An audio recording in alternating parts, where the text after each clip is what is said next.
Ecclésiastique, chapitre 31. Les soucis dus à la richesse abîment la santé.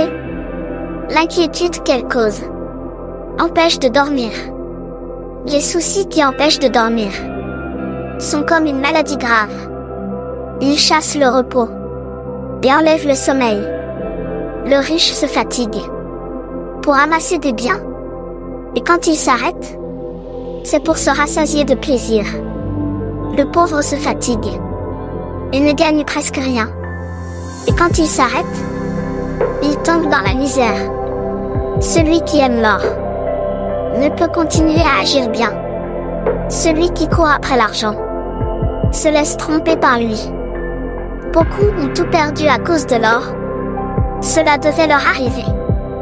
En effet, l'or est un piège pour ceux qui ne cherchent que lui. Tous ceux qui manquent de bon sens s'y laissent prendre. Il est heureux le riche à qui on n'a rien à reprocher et qui ne court pas après l'or. Qui est-il? Nous allons le féliciter, car il a fait quelque chose d'extraordinaire au milieu de son peuple. Qui est capable de résister à l'or? Celui-là peut être fier, qui refuse de désobéir à la loi du Seigneur ou de faire le mal. Quand l'occasion se présente, peu de gens en sont capables.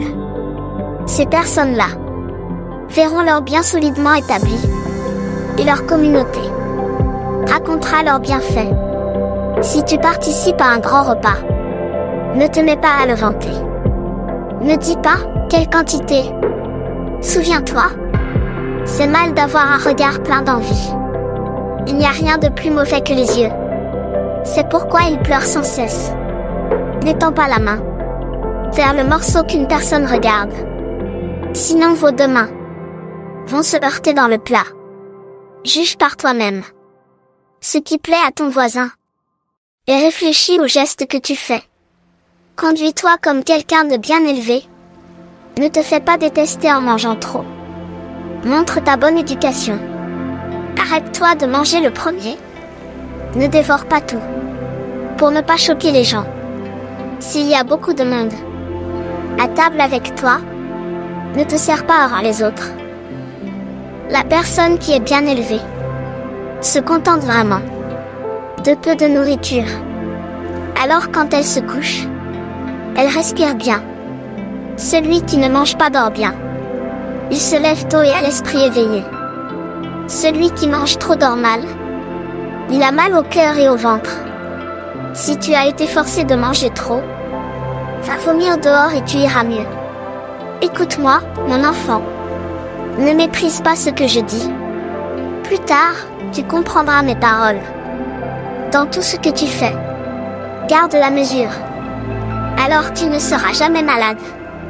Quand une personne reçoit largement, tout le monde chante ses louanges. Cela prouve qu'elle est vraiment généreuse.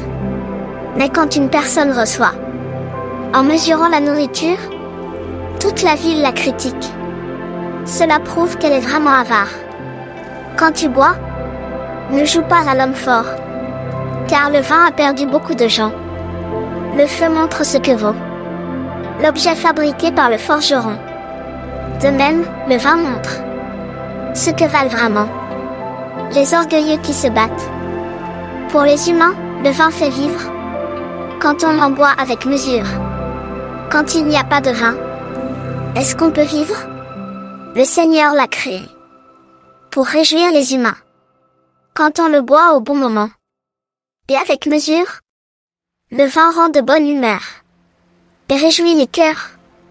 Mais quand on en boit trop, il rend de mauvaise humeur, il excite les gens, il leur fait perdre l'équilibre. Quand celui qui manque de bon sens est ivre, cela excite sa colère et lui coûte cher. Ses forces diminuent. Il est qu'au risque de tomber pendant un grand repas où les gens boivent du vin. Ne fais pas de reproches à ton voisin. Ne te moque pas de lui s'il a trop bu. Ne l'agace pas en lui demandant l'argent qu'il te doit.